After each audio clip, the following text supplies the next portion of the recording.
Here's a stat that would keep any wealthy family up at night. Over 70% of family wealth disappears by the third generation. Gone. Why? Because most families invest like it's 1985, not like they're a family office in 2025. Let's change that. So let me ask you, do you actually know where your money is doing right now? If you're not sure, that's exactly why this video exists.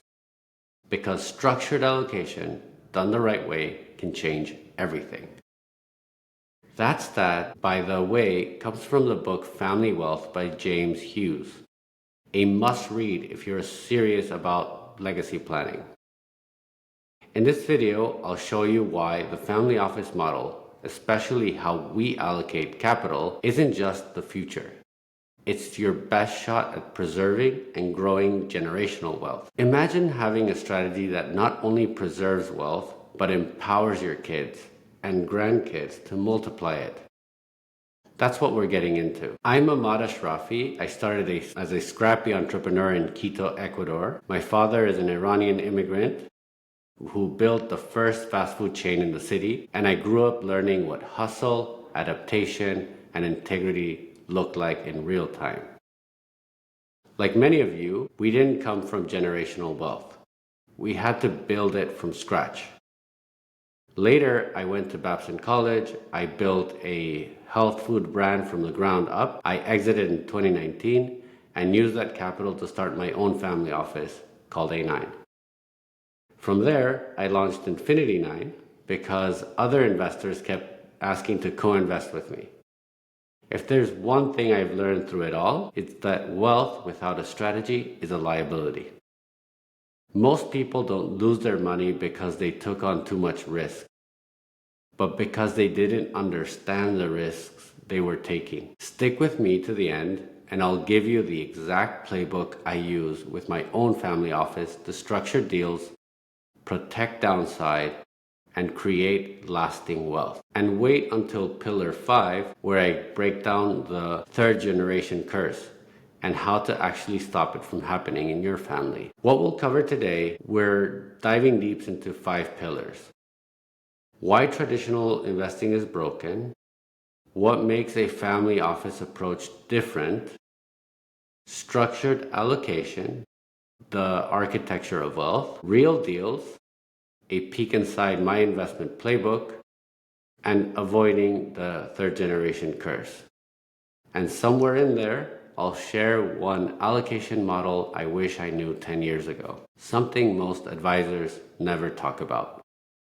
Stay tuned until the end for the bonus takeaway you can implement this week. So let's get started. One of my friends exited a fintech startup with $10 million in cash. He went straight to a big name private asset bank. Asset managers put him into a model portfolio, 60% global equities, 10% bonds, and 10% into alternatives, which really just meant REITs and other hedge funds. A year later, the returns were underwhelming. He paid more in taxes than he made in alpha. That's the industry term for returns beyond the market average. And worst of all, he had no idea what he actually owned. The spreadsheet looked good, the real world results didn't. This is the legacy model. Passive capital. Cookie cutter allocation. No creativity, no control, and worst of all, it assumes you don't want to be involved. It assumes you're fine with knowing how your wealth is working for you. But deep down, you know that feels risky. Start asking, what's the structure behind this investment? Who controls the deal? Who gets paid first? Is my risk capped? Is my upside protected? And the scary part, most portfolios look just like this. Let's talk about what you should be doing instead. If any part of you is nodding right now, you're already thinking like a family office.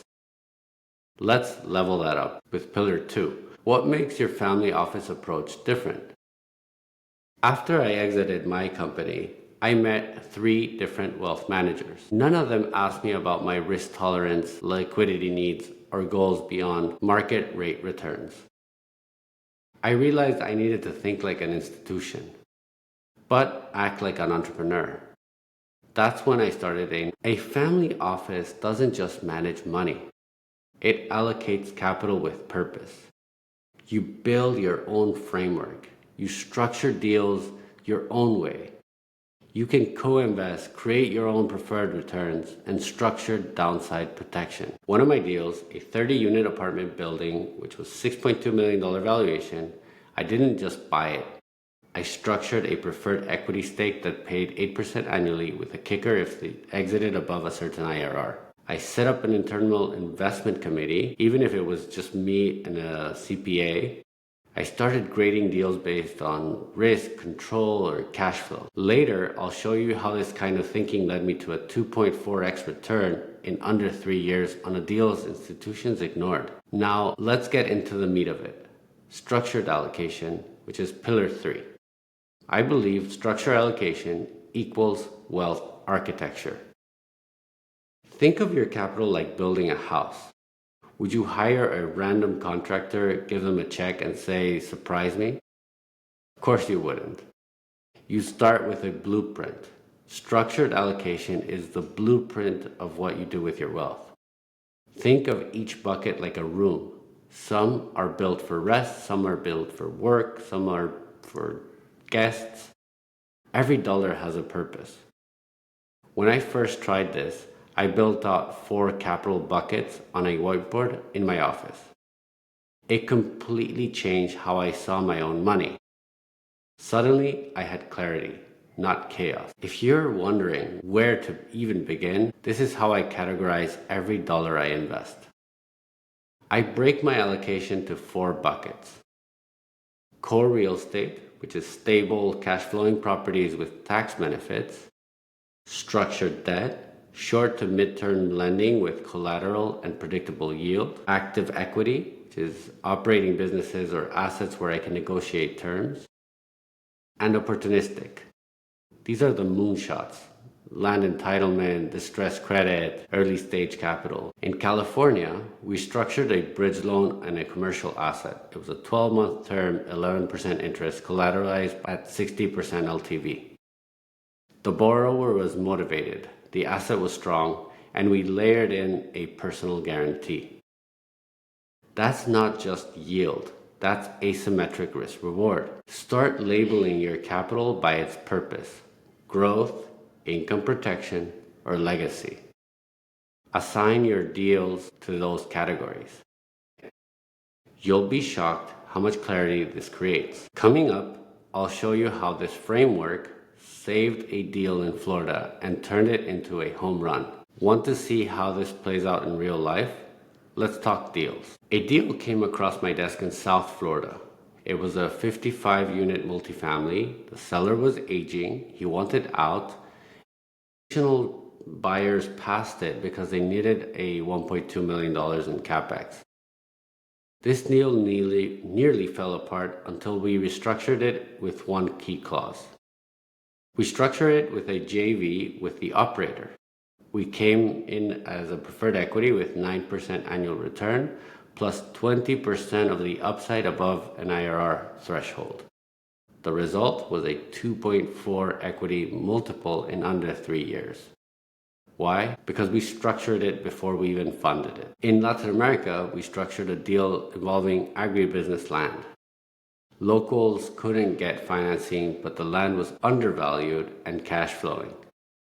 We created a financing syndicate with an equity participation clause, and that helped the local operators scale and give them US secured returns, plus exposure to the upside. Don't chase returns, chase structures that create returns. Ask for deal memos, read term sheets closely.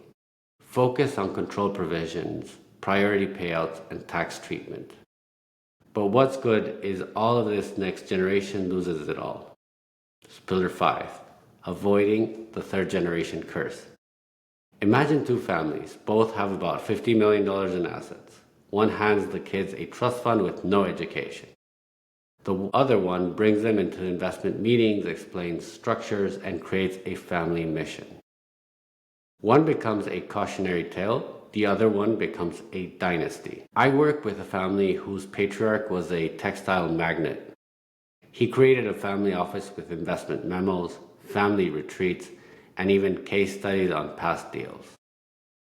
Now, the third generation runs a tech VC fund with a backing from their same family capital. Legacy isn't about money, it's about capacity. Capacity to steward, invest, and evolve. Create a family investment constitution. Record 15-minute videos after each major allocation, explaining the logic, and host quarterly Zoom calls with heirs or stakeholders. And always remember to think differently, allocate smarter, and build long-term wealth. Traditional investing is obsolete. The family office mindset is the new baseline. Structured allocation is your edge. Subscribe if you're serious about building lasting wealth.